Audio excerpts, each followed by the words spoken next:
and his group has been fighting the city to build a mega jail on the other end of this block. Jen. And Lee.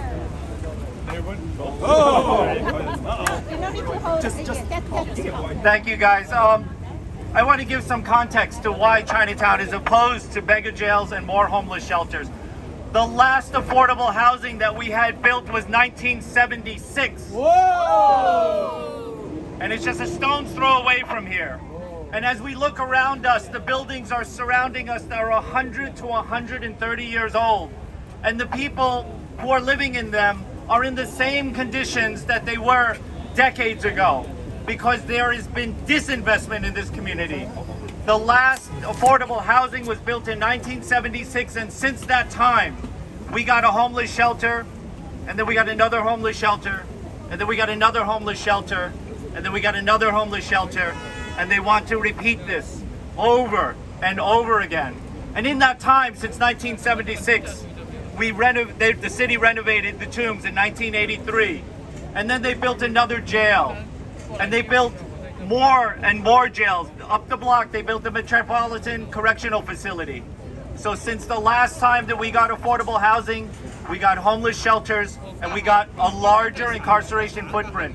More and more people in cages, more and more expensive, bigger and bigger jails. And the reason why everybody here says no more homeless shelters is because we have witnessed both the degradation of human lives in those homeless shelters. We watched the degradation of human lives in these jails that they continue to build. And so this is where we draw the line. And we say you're not allowed to offend people in those homeless shelters and in those jails. And more importantly, you're not allowed to disinvest in our community anymore. We want more housing, we want more educational facilities, we want more schools and hospitals. This is not the time to think about the most expensive solution to getting people off the street. At the end of the day, no matter what they build, we do not have enough people in the healthcare workforce to care for these folks.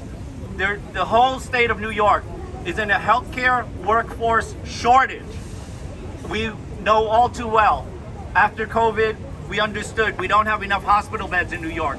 We don't have enough personnel. How do you expect, when you build more and more shelters and when you build more and more jails, that we will give those people the care that they need?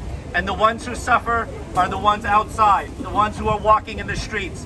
We'll see a higher level of violence. We'll see a higher level of homelessness. People do not want to stay in these shelters because there's simply not enough people to administer the care that is needed. And that's a disgrace. But this mayor can turn it around.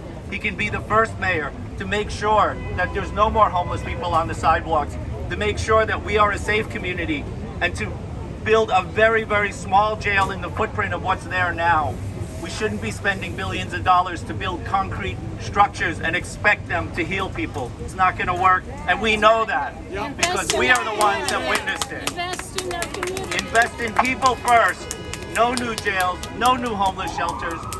People first. Thank you. Yeah.